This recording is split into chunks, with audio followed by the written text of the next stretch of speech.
everybody, and welcome once again to another episode of All the WrestleManias. We've got a special episode for you today, a little sneak preview and our predictions for WrestleMania 38, which is coming up this weekend, Saturday, April 2nd, Sunday, April 3rd at 8 o'clock p.m. This one's coming live from Dallas, Texas, from the stadium where the Cowboys play, AT&T Field, I believe it's called. And so Rich and I are going to just talk a little bit about the card as it stands so far. We're recording this on Friday, March 25th, and obviously these cards are subject to change, as they always say. And so I'm sure that some of these matches will flex a little bit in the coming week, but we're just going to talk about the card as it stands now.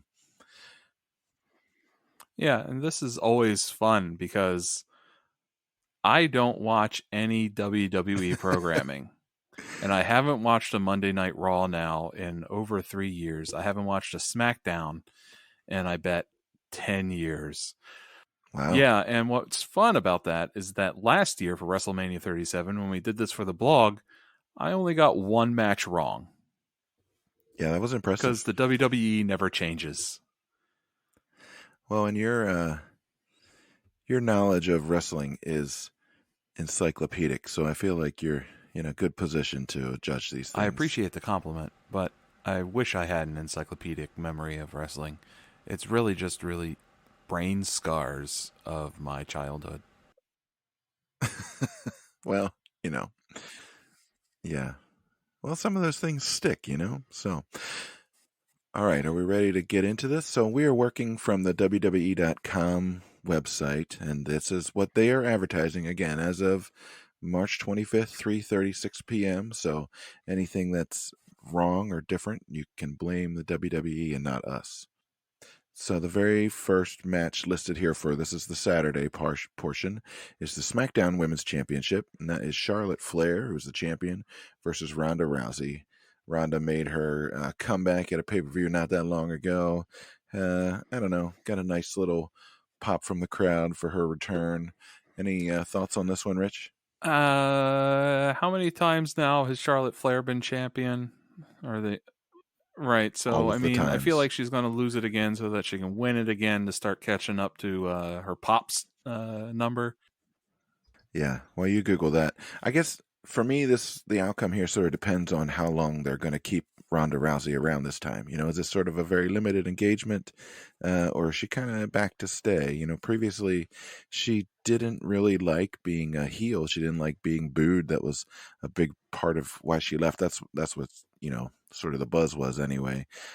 She's sort of playing face this time, which is a little bit of a waste of her talent, honestly. She's a really good badass. I'd much rather see her be a bitch to people than be all smiling. Right. So it looks like Charlotte has been Raw champion 6 times and the SmackDown champion 6 times and is current. Wow. So she would need to lose the belt a couple more times to get up to that 16-time world champion. So I think because of that, she's going to lose to Ronda Rousey, because also, why would you bring Ronda Rousey back and build her up, then just beat her? It doesn't make sense to me, and this is the perfect chance for Miss Charlotte to lose. Yeah, good point. Well, and then, of course, you get the bounce back match, right? So they'll be fighting again at SummerSlam. Yeah. I will say I really enjoy Charlotte Flair. I think she's a natural star. Obviously, she's got the lineage, but she's just super athletic. She's really good at being a queen bitch. She's got cool-ass outfits and music. I like her whole thing. So this may be one of the... I don't know actually how good of a match it'll be. Ronda Rousey has some limitations when it comes to pro wrestling. This match is all going to be on Charlotte's shoulders. So... Yeah. Say that 5 times fast. Charlotte shoulders. So yeah, that's really going to be the deciding factor, is how good can Charlotte Flair make Ronda Rousey look. The other women's match is also on Saturday. That is Becky Lynch versus Bianca Bel Air. Becky Lynch has the Raw Women's Championship, and again at a pay-per-view not too long ago, Becky Lynch sort of made a surprise appearance and beat Bianca Bel Air in a few seconds, kind of backstabbed her and took that belt, and she's had it ever since. Any thoughts I on these like two? Bianca Bel Air. I like Becky Lynch, and I feel like Becky Lynch is gonna retain the title. Bianca's gonna feel defeat at WrestleMania this time, unless she starts crying at the All beginning. right. That's going to indicate that she's going to win again. Yeah, she kind of telegraphed that one a little bit. I know this might actually be pretty good. Both of these women can really work. Becky Lynch is a really good heel, especially, and Bianca Belair is really athletic. I am going to pick. I don't know. That's a good question. I'm going to pick Becky Lynch as well because I think you're right. I just think it gives them more places to go if we keep her as the champion. Yeah, I mean, I love the hair gimmick and stuff like that Bianca does, all the stuff with her hair in the match. But I think Becky's going to win, and I imagine it's going to be a dirty finish too. Yeah, I do wish they would cut out the bullwhip sounds when she uses her hair as a weapon. That's really dumb. All of that stuff is dumb. Like, didn't they also used to use like some Yeah. sort of like train horn sound for Braun Strowman or something too? Yeah. The birds with what's his face? Riddle. Yeah, Riddle. Yeah. The birds fly out of his ass.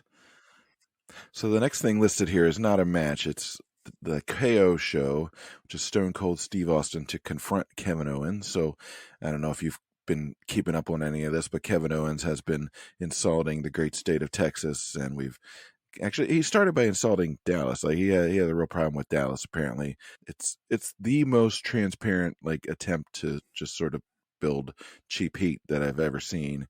And then of course to loop in Stone Cold Steve Austin, who is basically Texas in a pair of jeans. So Stone Cold's coming. It doesn't sound like it's going to be a match from everything that I've heard, and I'm glad for that. As much as I love Stone Cold, I also know that he's got some serious, long-standing injuries and problems from his days in the ring, and I don't need to see him break his neck on TV. No, I'm curious if after this, Kevin Owens will stop using the stunner as a finisher. Yeah, maybe. That would be, I mean, if they were going to really do something with the story, that would be where I would go with it, where Stone Cold would be like, I revoke your permission to use the stunner, and then stun him. And then Kevin Owens has some sort of other finisher in the next match that he fights. Yeah, because I've heard that he actually went to Stone Cold before he started using the stunner, right? And sort of got his permission to do that. So, yeah, I mean, there's no way that Kevin Owens isn't catching a stunner, maybe and drowning in beer too in the course of this thing. Yeah, yeah. I mean, it'll be great to see Austin back. I mean, we love him, obviously. If he can still catch those beers the way he used to up in the corner, I'll be super impressed. Yeah, that'd be great. I love that. All right, next up on the match here is Edge versus AJ Styles. What do you think? I love AJ Styles. I still don't like Edge. I didn't like Edge the first time. I don't like Edge coming back. I don't like dude, didn't they tell you he was going to die like if he wrestled again because of his neck, and then I'm going to wrestle anyway, like then you're just going to die in the ring. I like AJ Styles and I would want AJ Styles to win, but I don't think he's going to. I think they're going to continue to put Edge over. This is another like AJ Styles paying tribute to a legend like he did with The Undertaker, and now he's going to lose to Edge. Yeah, I think you're probably right, unfortunately. I think the whole, Edge coming back, was it the Royal Rumble, a couple Royal Rumbles ago, and like people lost their damn minds, and rightfully so. He had been gone. People didn't know that he was coming back, and then there he was, right? I would have much preferred that to be sort of a short-lived kind of thing. I have sort of the same reaction to Edge as you do. I think he doesn't do anything for me. I don't hate a guy or anything, but like I don't know. There's other talent. I mean, there's so many people on the roster they could bump up instead of it's like Beth Phoenix is match. waiting for you at home. What you doing, bro? What you doing? Well, and all his kids, right? He has a bunch of kids, so maybe that's why he wants out of the house. Yeah, so I get it. I don't know. Edge, AJ Styles has the edge in terms of hair, because he has his flat ironed tresses, always looking amazing. So, I'm going to root for AJ Styles, even though I know it's sort of a doomed for sure enterprise. Rey and Dominic Mysterio are facing The Miz and Logan Paul. I hate all of this. I I don't know. I mean, we're all the Kardashians busy. Is that why Logan Paul's I feel like here? this is very similar to like the Roddy Piper talking about Mr. T and wanting to protect wrestling, and like Logan Paul just wants to come play wrestler, and this whole like concept of protecting the business and protecting the art is gone. And so they just let Logan Paul in. And I mean, obviously I felt that way when the Miz first showed up. That was the end of wrestling, keeping its mystique of how it works and the boys and stuff like that in the locker room. Because like the Miz was on the Real World, and then he decided he wanted to become a wrestler, and WWE obliged him. And I don't like the Miz. I've never liked the Miz. I don't like Logan Paul. Logan Paul's a celebrity here. He's going to lose this match to Rey and Dominic. I also don't like that Rey is wrestling. And it's just because Rey is getting up there, and like I'm not saying that he can't still do it, but you know, I feel like Rey had his peak, and it's kind of time. Yeah, and I'm with you. I really enjoy Rey Mysterio. It really struck me actually watching the last WrestleMania that we watched, WrestleMania 20, where he's really in his prime and just moves so fast and so athletic. That's not the guy that we got anymore. That happens to everybody. He's aging, and I don't move as fast as I used to, and I didn't move that fast to begin with. But I it's sort of at the point where I'm starting to worry about what's going to happen to him. I think they could put him and the Edge, and I always call him the Edge. That's the YouTube guy. They could put and they could put those two in a match with Stone Cold, as like make it like a broken neck match. First guy to break his neck. Yeah, and you might as well bring the Undertaker out, roll him out. Yeah. I don't know. Like when we watched Lucha Underground, which by the way, everybody should go watch Lucha Underground. Rey eventually shows up in Lucha Underground, and even there I felt that like he was looking a little aged, that he was past his prime and kind of sad. And I don't know, like it's the same deal with Edge, that like I feel sad that Edge is back, and I feel sad for Rey that Rey is back. Like, did they not make enough money to sustain themselves, or is it the ego thing that like the Undertaker talked about like in his documentary series, that like you got to know when the right time is and when the right match is, but you need to recognize it, and some guys just can't recognize it yet, and so they fight until way too long. Yeah, I don't know. Either way, Rey and Dominic Mysterio are winning this match. Yeah, I would agree. Lucha Underground, by the way, is 2014, so that was 8 years ago. So, and he hasn't gotten any younger. We haven't talked about Dominic. He was somebody that came out, was very, very green, hard to watch. I'd say he's actually improved by leaps and bounds. Actually, he doesn't make me cringe quite the way that he used to. And I think you're right on the prediction there. I still don't care. Speaking of not caring, Happy Corbin is wrestling Drew McIntyre. I feel bad for Drew McIntyre. He's someone who's an obvious superstar. He was a main eventer on WrestleMania not that long ago, and now he's mid card against Happy goddamn Corbin. I mean, at least he's not wrestling Madcap Moss, I guess. At least he's on the card. Drew, I don't know what to tell you, Drew. I mean, we root for you. We like you. Sometimes, this is the way your When's career your goes. contract up, Drew? Yeah. Maybe you should give Tony Khan a call. Yeah. He's got money to burn. Yeah, obviously. Drew McIntyre is going to win this match against Happy Corbin, right? Like, yeah, he has to. He has to. If he doesn't, then Drew McIntyre's WWE career is done, and he's going to get future endeavored within the week of WrestleMania. Yeah, that would be unfortunate, but I think you're right. Hopefully, let's fingers crossed, and then maybe he gets a mid-late career push. They put him in with I don't know who would be a really good guy for him to sort of feud with. I'm not even sure. I think Seth Rollins would be interesting. Oh, yeah, I that'd think be a good one. If Cody's actually going to be there, Ooh. I would watch the shit out of a Drew McIntyre versus Cody match. Yeah. Those guys can actually work. I'm not gonna go for the cheap Stardust joke, which everybody else on the internet's doing. But I would watch a Drew McIntyre versus Cody match. I don't know if they can call him Cody Rhodes because there was something about like Cody finally getting his last name back and he can go by Rhodes again. Yeah. But now does AEW own the rights to his last name, and so does he have to go by Cody in the WWE now? I don't think AEW does that the way that Vince did.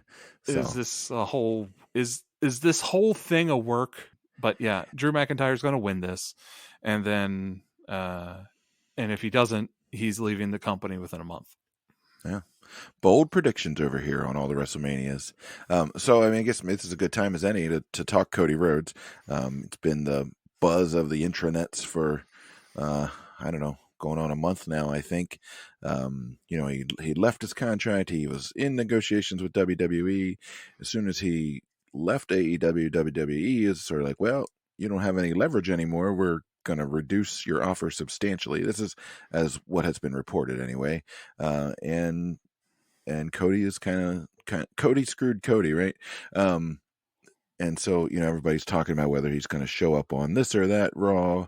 I mean, I think the WrestleMania would be a natural place to pop him up, but it may also be, just more of a tease. So what are your odds on Cody showing up here? They say he's supposed to like something with Seth Rollins, right? Like, yeah, Seth is still without a WrestleMania match. I understand that like the Johnny Knoxville and Sami Zayn thing is happening, but wouldn't it be so hilarious that like Sami Zayn's like conspiracy theory things, like he's running this massive conspiracy story that like AEW and WWE are all the same, and then like Cody fucking shows up on him, like just like. And then like he's like Charlie Day at the board with the cigarette and all the pictures, and he's that meme suddenly. Is like Sami Zayn's got it all figured out, and like Cody's his linchpin, Cody's his second shooter on the grassy knoll. Like he tried to warn us. I think that would be a hilarious angle, and that would be amazing. But Cody and Seth are going to probably come to blows at WrestleMania, and yeah, I don't know what they're going to do. I can't imagine Cody there. I can't imagine them doing anything with Cody.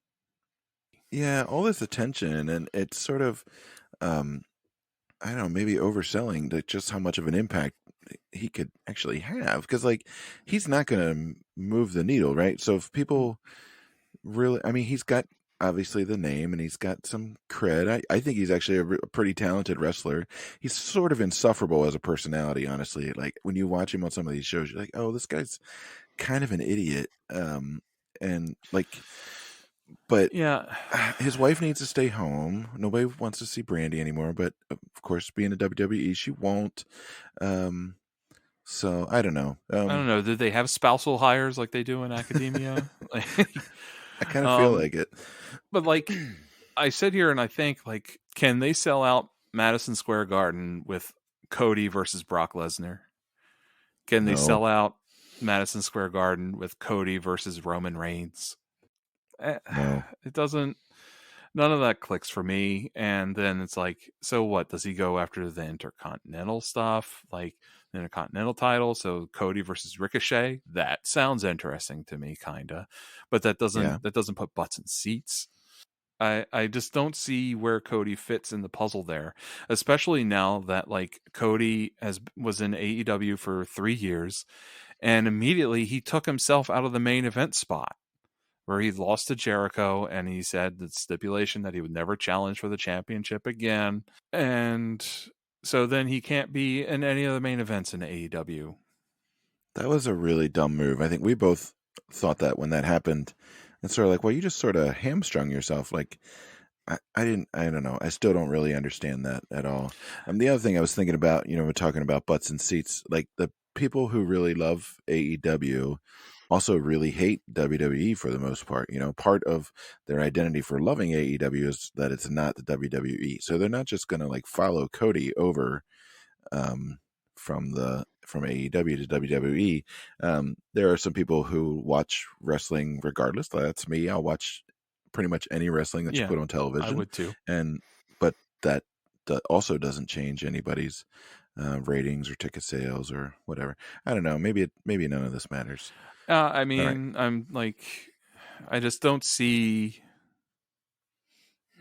what Cody can bring, because for 3 years he's been out of the spotlight. How is Cody going to handle having to read scripted promos again? Oh my God. Yeah. Because like I think the only people in WWE that's allowed to just like wing it, I think it's only Roman Reigns at this point is the only one that's allowed to talk himself. And Paul Heyman maybe. Yeah, and Paul Heyman's probably at least working off an outline. Yeah. But everybody needs to calm down about this Cody stuff. It's not. I don't know what you think that's going to happen. I don't know what you think is what it's going to do. It's clear that AEW didn't really need him, because I mean, if he had still been in the main event hunt in AEW and not have hung himself 3 years ago, he would have been able to have like championship matches with Bryan Danielson and CM Punk and stuff like that. And now you can't get that stuff because he had done that to himself, and rightly so. Tony Khan didn't see any more value than what he was offering Cody because he's in the stipulation. Now, the only thing I can say is that maybe this whole thing is a work so that Cody's AEW contract expires. Then he signs a new one. And then he's like, well, now I'm free to challenge for the championship because I'm under a different contract. Oh, shit. Look at you. The conspiracies are coming together. The picture's there. It's all there. I like it. It's all there, man. No. We've all been kayfabed. So, oh man, I'm going to need some time to think about that. So stuff. This is part of the problem with watching too much wrestling is like nothing seems to be real. Like I don't know if you've ever done this, like where you watch like wrestling and then flip over to like a real sport. Not that it's not a real sport. You know what I mean, though. Like watch a bunch of wrestling and then like flip over and watch football or baseball. And like it takes a few minutes for your sort of brain to switch over and be like, oh, okay, the outcome here is not fixed. And, if this guy is getting hurt, it's because he's actually hurt, not because it fits into a storyline. Right. You're not sitting there like going, well, the Phillies need to win this game against the Braves because it makes better sense in the storyline. Yeah. It puts them over better. Yeah. It sets them up for a comeback later. So, all right. Anyway, so yeah. All the Yankees are hulking up. On the last one listed here for Saturday is the Smackdown Tag Team Championship match, and that is the Usos, who are the champions, versus Shinsuke Nakamura and Rick Boogs. Boogs. The crowd loves that guy, and I love that guy. He's an absolute unit. Like he's a legit athlete. That guy's pretty dope. It's like Scott Steiner playing guitar. It's amazing. Like, how can that not be great? He looks a little bit like Rick Rude in the face, and he looks like Scott Steiner, like in his build. He lifts dudes up over his own head. He's very strong. So Rich just talked about the Usos a little bit on his Popcorn Match episode on the Anoa'i family. So if you haven't listened to it, check that out. It's interesting. I'm tired of those guys, honestly. I'm tired of Shinsuke Nakamura and his like spazzing all over the place. The only guy I like here is Rick Boogs. So my prediction is that everybody else trips and falls coming down the ramp, and Rick Boogs just comes down to the ring, and we get to watch him play guitar for 3 minutes. Hell yeah. For me, I just can't picture them putting the tag belts on Shinsuke Nakamura and Rick Boogs. But at the same time, I know that the WWE doesn't really respect tag team stuff anymore. Yeah. Flip a coin, people. Flip a coin. Yeah, this one's a push. I could see the Usos retaining by disqualification. Okay. Let's go with that. All right, that's a good one. Paul Heyman gets in the mix, right? Yeah. So we should write these down somewhere so we can be held accountable. Oh, shit. I'm not gonna go back and listen to this. All right, WrestleMania Sunday. This is night 2. If everyone's still conscious, this is what you have to look forward to on Sunday. Johnny Knoxville and Sami Zayn. I feel about this the same way I feel about the Logan Paul horse shit on first night. I don't care. Sami Zayn actually can work. I like watching him work. He and Kevin Owens are really good together, except that they've wrestled each other like 5,000 times. So I get why they're not together on TV anymore. Johnny Knoxville wins maybe because it doesn't matter. Yeah, I was actually thinking that this might be a good spot for a celebrity to win. Because that really plays more into Sammy's paranoia gimmick that Knoxville somehow wins. Maybe Knoxville wins because Wee Man interferes or something. Oh yeah, yeah. They can bring out some of the crew of Jackass. Just to be contrary to you, I think I'm going to say Sami Zayn wins. You son of a bitch! I think just because one, I don't like a celebrity winning, especially at WrestleMania, over a real wrestler, a real sports entertainer, as Chris Jericho would now say. So I'm going to stick with Sami Zayn. But it's going to be a wild and crazy finish. I wouldn't even be surprised if this is one of those NWA finishes where you can't tell who's actually pinning who. Oh yeah, maybe like a double roll up where you don't know who the ref is counting on. And then suddenly one person's shoulder pops up, and then that person wins. Okay, I like that prediction. That's a good prediction. So somebody's riding a skateboard before that match. Darby Allin, they're all together. It's all the same. Sami Zayn really should become the face of the modern WWE, right? Because it's internet conspiracy stuff. So when starting this podcast, I think we've sort of leaned heavily into our social media stuff, and getting onto wrestling Twitter has been mind blowing for me. Yeah, welcome to Thunderdome. It's insane. It's insane. Maybe we just need to do an episode on like hot takes from wrestling Twitter and or what are people mad about on wrestling Twitter this week? That would be fun. That would be fun. Anyway, the Raw Tag Team Championship match. It's RK Bro, which of course is Riddle and your favorite Randy Orton. They are the champions right now. They are wrestling the Street Profits, who are not the Acclaimed, but not so you'd really notice it, versus the Alpha Academy, which is Chad Gable and Otis. I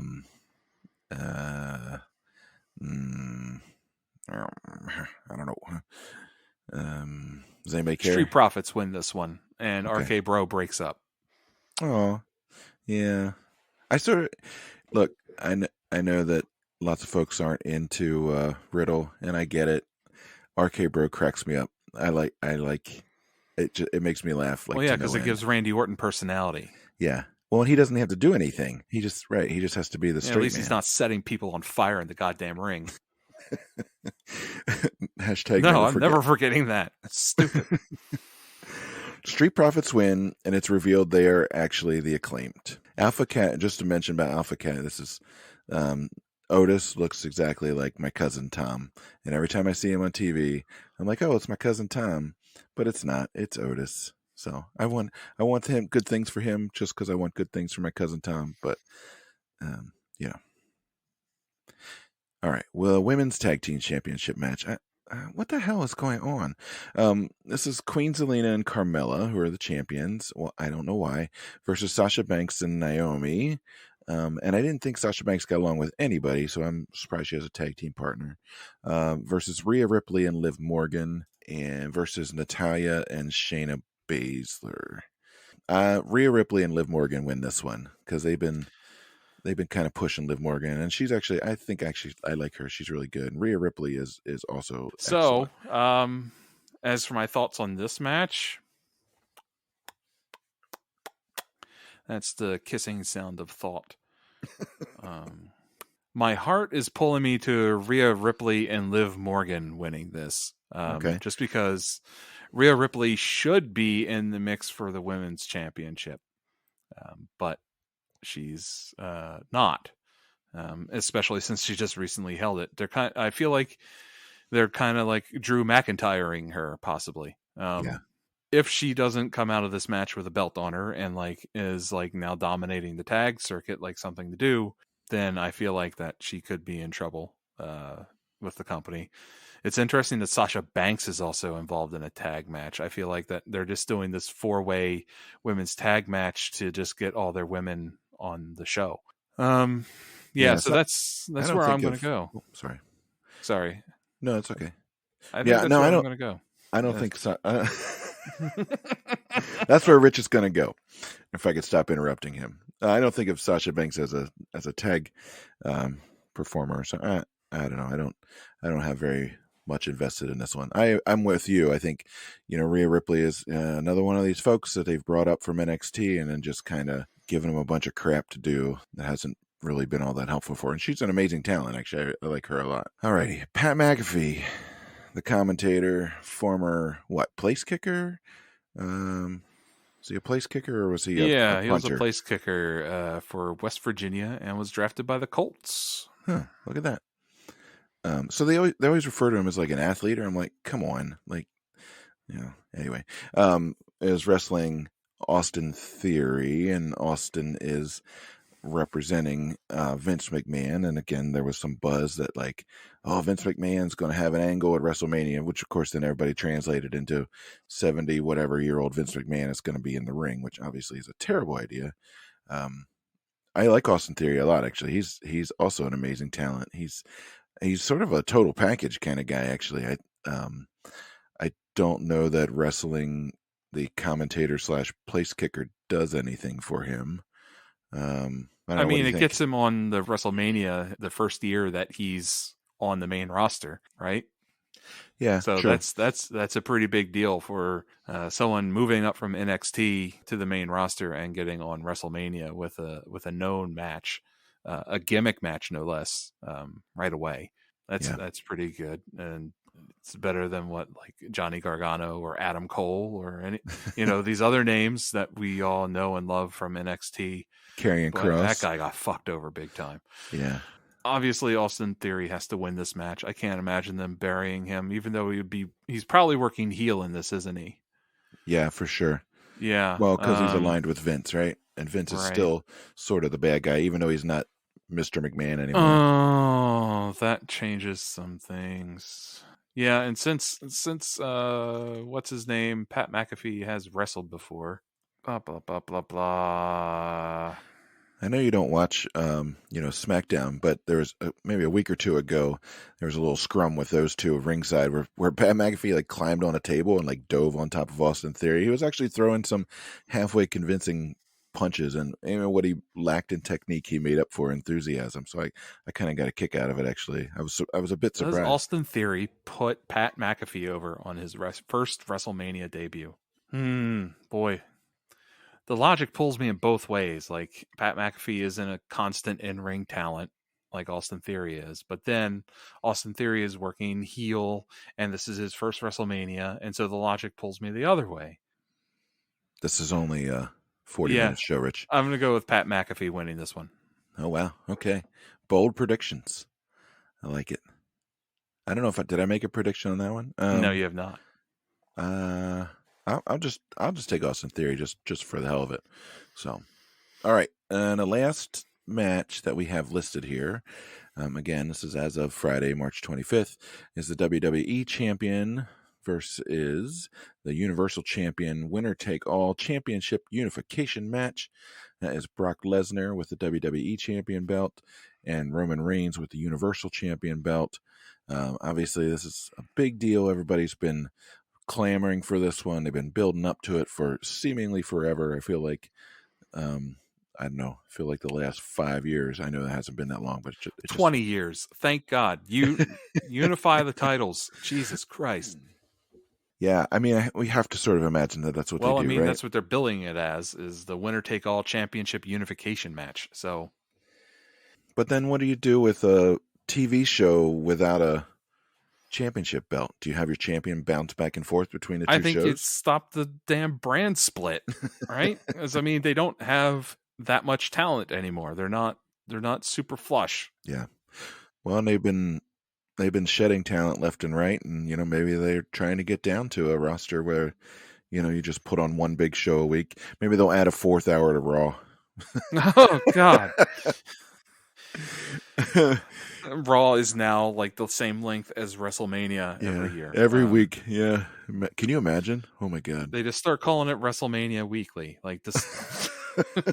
WrestleMania Infinite. Holy shit! Our recording schedule is going to be fucked up. We're going to have to quit our jobs, I think. Already planning on that. So you should email sign up us for the Patreon that doesn't exist yet. Yeah, email us at allthewrestlemanias@gmail.com with your sponsorship ideas.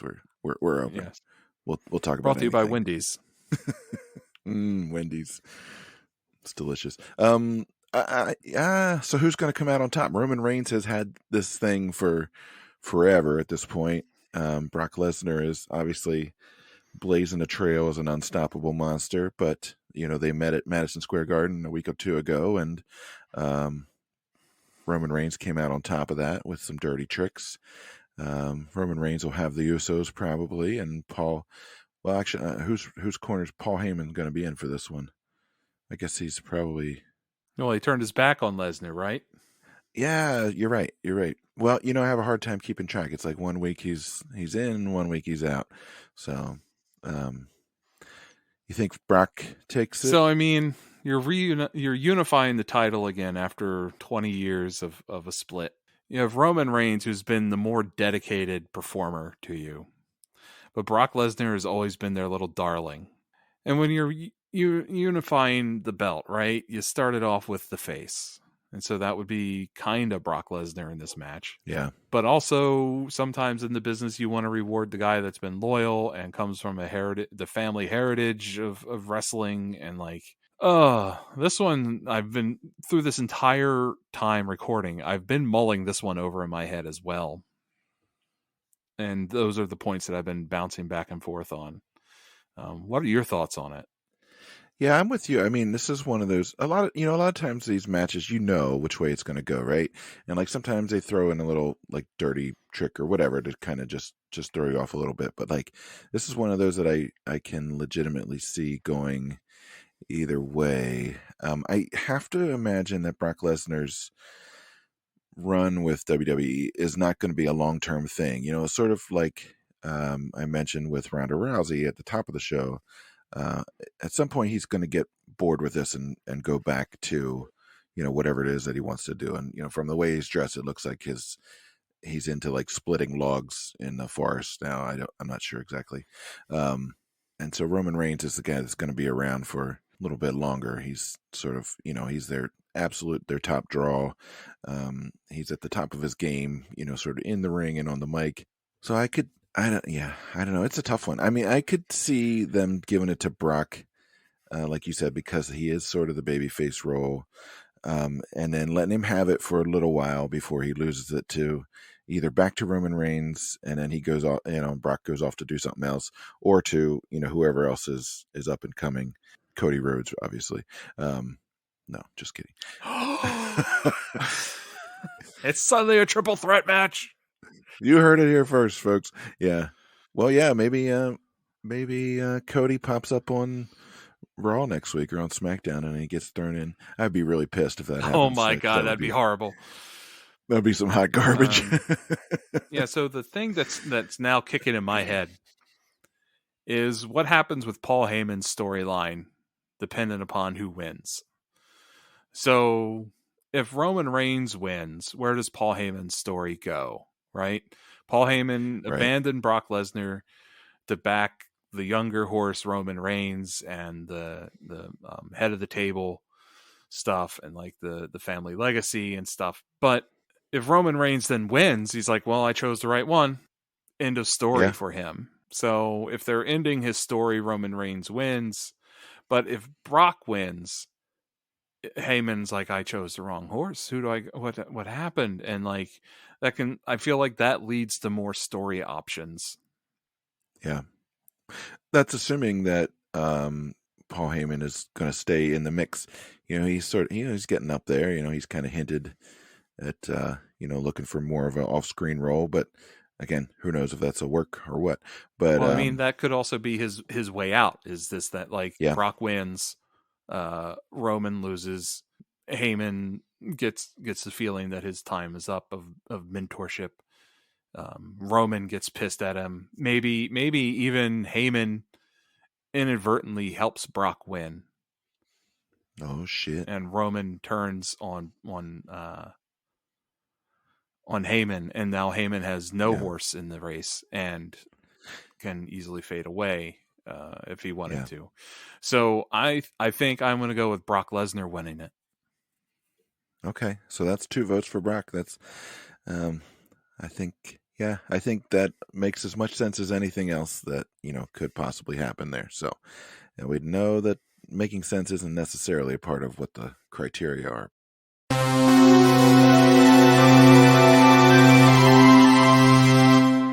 This is Rich breaking in with your TLDR recap of this episode. Rich has predicted Ronda Rousey to win, while Tim forgot to make a pick. Rich and Tim both believe Becky Lynch will win. They also believe that Edge will win.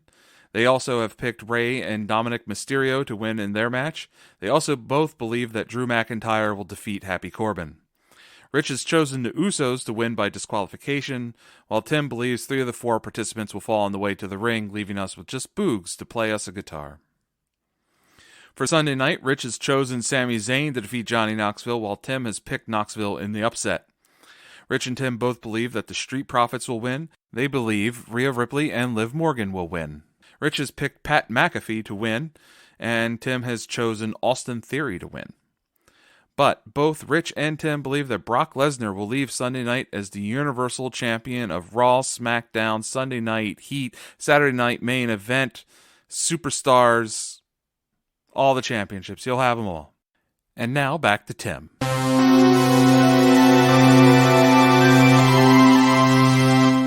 All right, so that wraps up the card as it stands right now. We thank you for listening to our special preview episode for WrestleMania 38.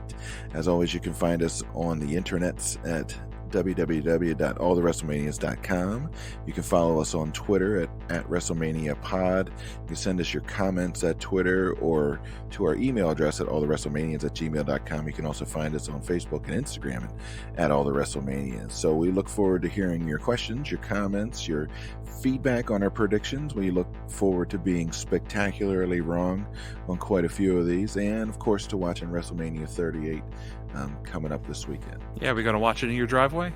Yeah, if the weather's warm enough, we'll get the projector out and get some s'mores going and have a good old time. Fun s'mores, yeah. All right, everybody. So thanks for listening. And as always, I'm your co-host, Tim Hackman. And I'm Rich Sigwald. So long, everybody.